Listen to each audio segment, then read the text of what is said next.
Have you ever noticed that some people spend years meditating, reading spiritual books, practicing breathwork, chasing enlightenment?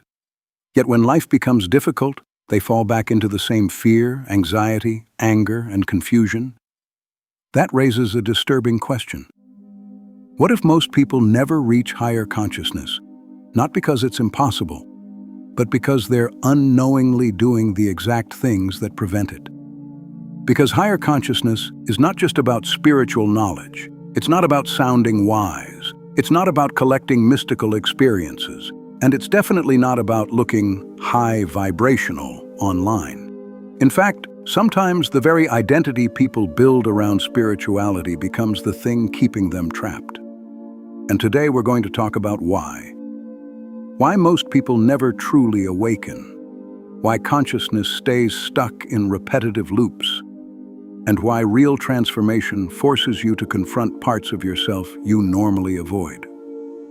Because there's something strange happening in modern spirituality. Millions of people are now interested in meditation, consciousness, manifestation, breathwork, and awakening. But despite all this spiritual information, people seem more mentally restless than ever. Always searching, always consuming, always trying to become something else. And that's the first major problem. Most people approach spirituality the same way they approach success. They want to improve themselves, upgrade themselves, perfect themselves. But higher consciousness doesn't come from strengthening the ego. It begins when the illusion of the ego starts cracking, and that's where many people stop. Because awakening sounds beautiful, until it starts dismantling the identity you've spent your entire life protecting. That's the part few people mention. Real awakening can feel uncomfortable, sometimes deeply uncomfortable. Because suddenly, the distractions stop working, the masks stop working, the false certainty disappears, and the beliefs, labels, and mental narratives people use to define themselves begin falling apart. Without them, many people no longer know who they are. So instead of moving deeper into awareness, they retreat back into familiar patterns. Not because they're weak, but because the ego experiences uncertainty as danger. And this is why many spiritual journeys become cycles instead of transformation. People experience moments of clarity, then immediately turn those moments into a new identity. I'm awakened. I'm conscious. I've transcended negativity. But the moment awareness becomes another image to protect, consciousness contracts again. Because higher consciousness is not self-glorification, it's self-honesty. It's seeing yourself clearly, without constantly trying to manipulate the experience. And honestly, most people avoid that level of honesty. We live in a world addicted to distraction, constant stimulation, constant scrolling, constant noise. And the deeper issue is this. Most people have never truly sat alone with themselves long enough to see what's actually happening inside them. Silence exposes everything. Fear, loneliness, suppressed emotion, inner conflict. That's why silence can feel terrifying, because stillness forces you to confront what distraction allows you to escape. And this connects to something most people rarely pay attention to: the breath. Most people think consciousness is happening only in the mind, but your state of awareness is deeply connected to the body. And few things influence your state of awareness more than the way you breathe. In fact, you can often sense someone's inner state simply by observing their breathing. When the mind is overwhelmed, breathing often becomes tight and restricted. When someone is reactive or emotionally charged, the entire body contracts with it. But when a person is fully present, the breath tends to soften naturally, not forced, not controlled, just open. And the strange part is that most people spend their lives disconnected from this completely. They move through the day carrying invisible tension without noticing it. The jaw tightens, the shoulders tense, the chest subtly constricts. And little by little, the nervous system adapts to this constant pressure. Eventually, stress stops feeling temporary and starts feeling normal. But when the body remains trapped in tension, awareness narrows with it. Attention becomes reactive, presence weakens. And instead of operating from awareness, people begin operating from stress and self-protection. This is why higher consciousness is not just intellectual, it's embodied. You cannot think your way into awakening while your entire nervous system remains trapped in tension and resistance. And this leads into another difficult truth. Many people turn spirituality into a way of avoiding themselves instead of understanding themselves. They meditate to avoid emotion, use positive vibes to suppress pain, use spiritual language to bypass unresolved wounds. But avoidance is not transcendence. Ignoring darkness does not dissolve it. Real awakening is not about floating above human experience. It's about becoming conscious within it. That changes everything. Because suddenly spirituality stops being performance and becomes presence. You stop obsessing over appearing enlightened, and instead you become more real, more grounded, more aware, more honest.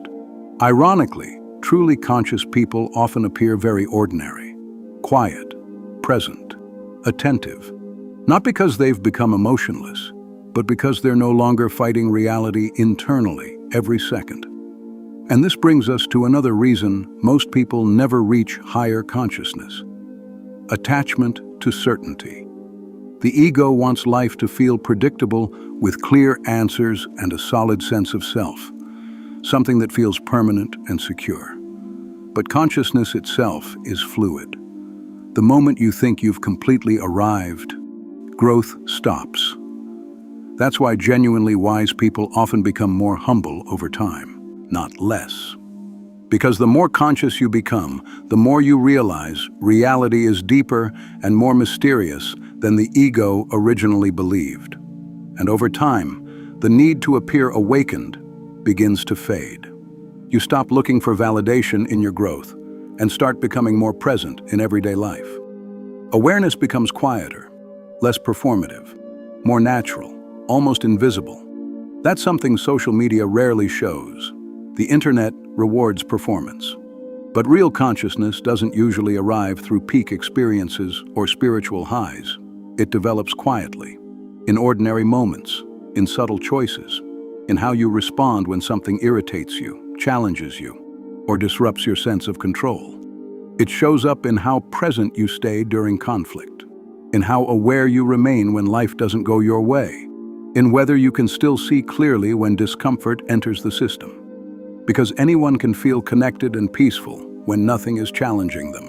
What matters is how aware you remain when life becomes difficult.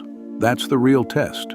And this is where most people unconsciously slip back into old patterns. The moment discomfort hits, identification takes over. Thought tightens. Emotion overwhelms. Reaction becomes automatic. And awareness gets lost in the speed of it all. But hidden inside those exact moments is something most people miss. A pause. A small space between what happens and what you do next. And in that space, there is an opportunity. The opportunity to notice what is arising instead of immediately becoming it. And that small shift changes everything. Because higher consciousness is not some mystical achievement reserved for special people. It begins with observation, the ability to notice thought without instantly becoming trapped inside it, to experience emotion without drowning in it, to sit with discomfort without compulsively escaping. That is real spiritual practice. And honestly, it's much harder than memorizing spiritual concepts. Because concepts are safe. Awareness is not. Awareness exposes illusion, including the illusions we desperately want to keep. And maybe that's why so many people stop short of genuine transformation. Because awakening is not about becoming special. It's about becoming honest. Honest enough to stop hiding behind identities, performances, and the endless need to appear evolved. And for the ego, that can feel terrifying. Because the false self survives through control, distraction, and constant becoming. So, most people spend their lives chasing fulfillment through achievement, status, relationships, or even spirituality itself. Always searching for the next breakthrough, the next level, the next version of themselves. But the harder consciousness is chased, the further away it often seems. Because higher awareness does not emerge from mental force. It begins to appear when the constant struggle to control life finally starts relaxing. When you stop fighting the present moment, stop trying to escape discomfort, stop building your entire identity around every thought and emotion that passes through the mind. And in those moments, something shifts. Not because you became something new, but because the mental noise finally became quiet enough for awareness to come forward. The problem is, most people never stay still long enough to experience that. They keep searching outward. More information, more techniques, more stimulation, while overlooking the deeper transformation trying to emerge underneath the noise. So if you truly want higher consciousness, ask yourself, what am I constantly escaping? What discomfort am I unwilling to face? What identity am I afraid to lose?